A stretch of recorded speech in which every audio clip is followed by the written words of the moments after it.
मूळव्याध म्हणजे पाईल्स आणि फिस्टुला म्हणजे बगंदर यात नेमकं फरक काय? गुदद्वाराची जवळची गाठ काही असेल तरी पाईल्स असं समजतो. 90% लोक पाईल्स आणि फिस्टुलामध्ये गोंधळ करतात आणि हाच गोंधळ चुकीच्या ट्रीटमेंटकडे नेतो. सोप्या शब्दात समजून घ्यायचं म्हणजे पाईल्स हा मूळव्याध मध्ये रक्ताची गाठ असते, सुजन असतो, सहसा त्यामधून पू येत नाही.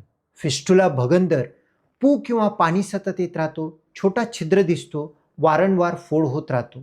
फिस्टुला पाईल्स समजून औषध जर का मलम लावलं तर आजार तर बरं होत नाही, कॉम्प्लेक्सिटी वाढत जातं, तो आतूनच वाढ होत राहतो.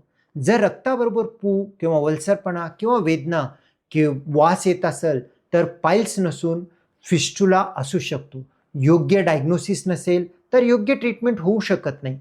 तपासणी करून एका एक्सपर्टला दाखवून प्रॉपर निर्णय घ्या आणि जर भगंदर किंवा फिस्टुला असेल प्रॉपर ट्रीटमेंट करणं गरजेचं आहे.